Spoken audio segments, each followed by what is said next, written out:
Welcome to another edition of Recovery on Screen, the YouTube series sponsored by Recovery Movie Meetups that explores movies that are about addiction, about recovery, and have something very important to say about the nature of addiction, how we can overcome it, either individually or in groups and families. However way you do it, we're here to talk about it. And movies are a wonderful way to reflect that experience and learn valuable lessons. We have a very special guest for a very special movie that's coming out in theaters in a couple of weeks.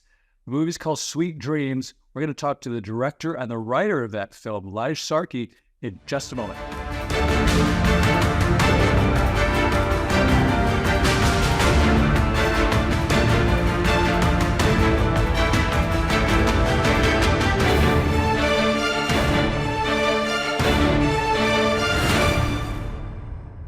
Welcome back to the show. Today we've got a very special guest. I'm very honored to have LIJE SARKI, who is just a terrific indie filmmaker based here in Venice, California. LIJE?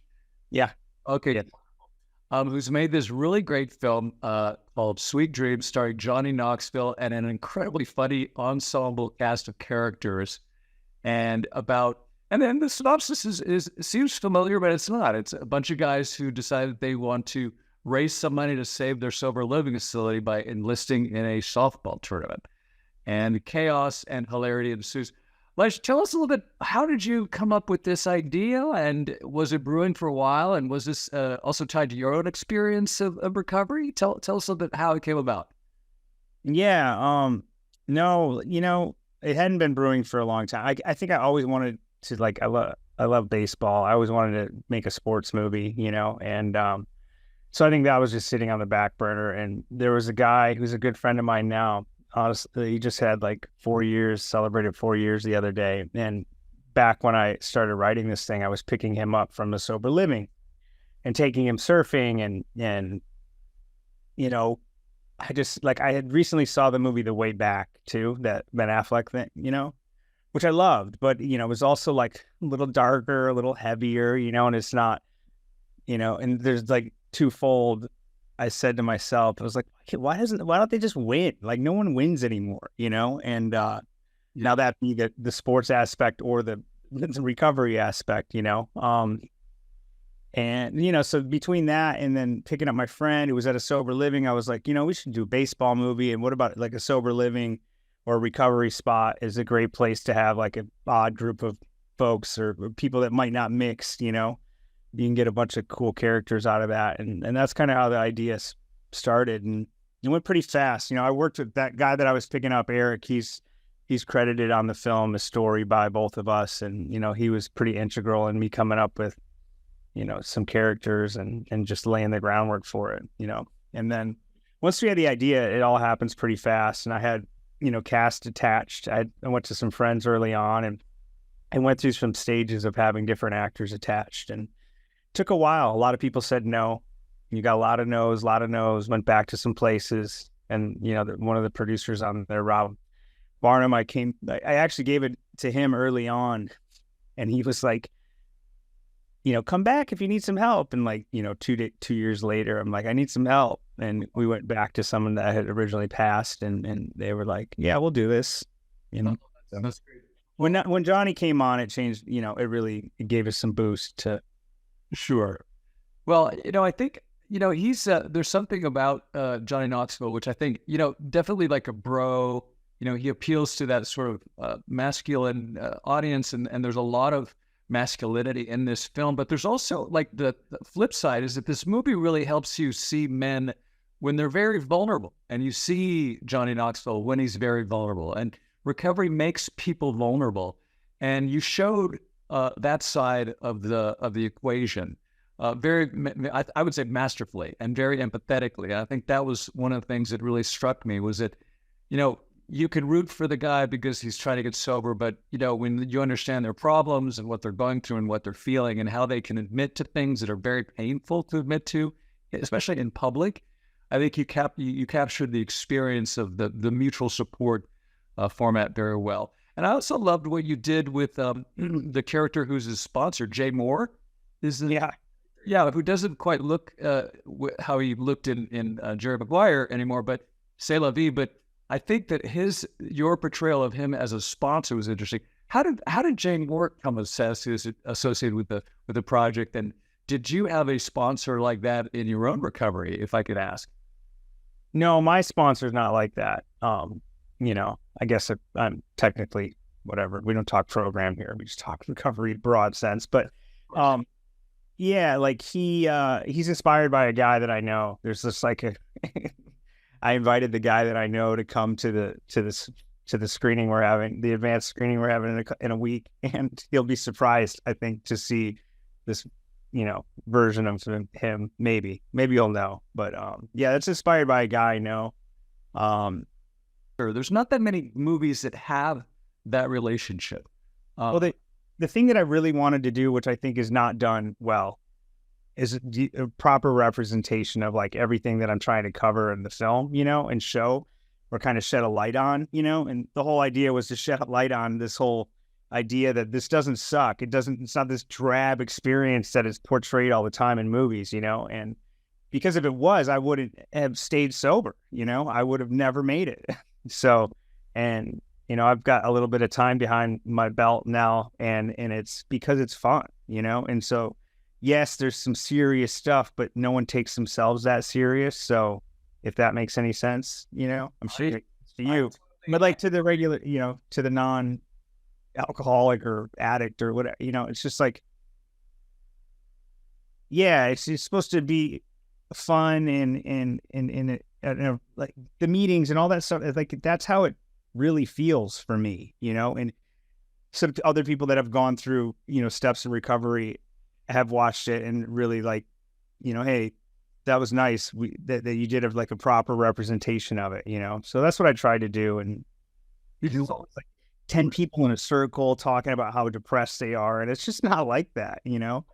That terrified me for most of my life, because I went to, you know, my dad got sober when I was young, and what he was doing was like the stuff that's portrayed most of the time, and just nothing was like.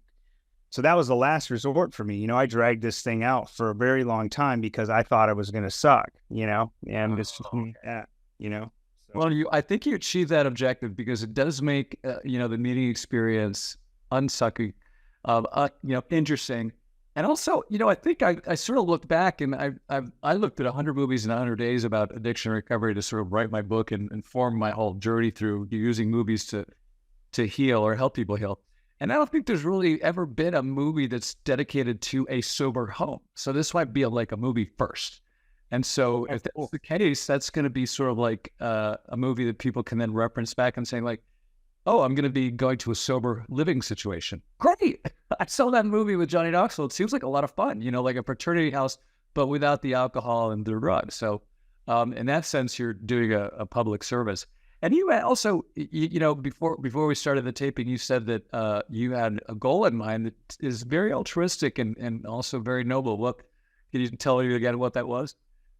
No, we joke around. Like I made another movie before this movie that's still, you know, we're in post on, that also touches on, you know, addiction and so forth. And before both of them, we're like, you know, if anybody gets sober from this is a win. You know, if that's it. You know, I'll feel good about that. If that's the only thing that happens, then that's great, you know? So, and you know, one of the cast members got sober, you know, he got sober shortly after, and he's put some time behind his belt. So it's really cool. He speaks openly about it. So I think you can figure out who it is if you look around a little bit, but it's great, man. You know, there's quite a few people that are in the film that are, you know, in that world. And, you know, some of them are more open than others about it, but it was really like how I put, you know, no, that's enough. I'll stop there. But you were touching on the vulnerability too, you know, that it's just important to, like, I was never able to do any of that until I got, so like, I didn't know how to be vulnerable. I didn't know that was okay for a guy to, you know, share his feelings or to love someone or be loved or, you know, all that kind of stuff. And that's just like, it's an odd thing to think about if you're coming from a place where I came before I got sober, you know. It just seems so. I get it. Well, scary, you know, and it's just now it's like, man, I'm too honest. I'm too vulnerable. I know. It's like going to tell you how I'm feeling. And that's silly, but you know, I'd rather do that than fake it, you know? So. No, I totally agree. And you know, the universe thanks you for doing what you've done, because it's important to get more of this messaging out there. And like you said, a lot of movies just portray addiction recovery as this wong. And, you know, and yeah, it does have some really bad parts. I mean, it sucks for a lot of people on certain periods, depending on where you are. But, you know, in your case, my case, and the case of many other people, you know, the life after that is just wonderful. And and then you can look back and laugh at yourself, and you can look forward and laugh at yourself now, being too honest, too vulnerable, all those kinds of good things. For a great example of that, did you see Brad Pitt in Bullet Train? Yeah. Yeah, he's got a little bit of that, where he's like totally overthinking stuff metaphysically. But Lige, listen, thank you for making the film. Congratulations for having Paramount, I understand, picked it up for theatrical and video on demand. Tell us how that deal happened. Well, they were involved from the beginning. They were the ones that, you know, allowed us to make the film. So they're around from the get-go, and I'm really happy with what they're doing with it, you know, because it's really hard to take a movie out to the theaters these days, and, you know, not a lot of them do it. And, you know, for a while, I thought this was going straight to digital, which is nothing wrong with that. A lot of movies do it, go to streaming, whatever, but having it get a little theatrical experience it's super nice. It's awesome. Like, I'm just a skateboard kid from Michigan, you know, so like to have a movie that I wrote and directed, and now it's at the movie theater, you know, it's going to play in Detroit. I do know that. And that's where I'm from Michigan, and some people I know that I grew up with are going to go see it. It's wild, you know, so Well, I'm super grateful. And, yeah, they're doing so much with it too, which I didn't expect, you know, and not that I don't know. I try not to have an expectation these days, so anything's a surprise, you know, but, it's exciting. You know, they're doing press around it. Yeah. So I worked on several theatrical releases. I used to work for Universal and Warner Brothers, and in this environment, any theatrical release is like, whoa. And it's really like a validation for the quality of the concept and the filmmaking. And so tell our audience, like, when is it available? How can they go see it? It's opens on the 12th. I don't have the list of cities. I know it's a lot of Midwest spots. It's okay.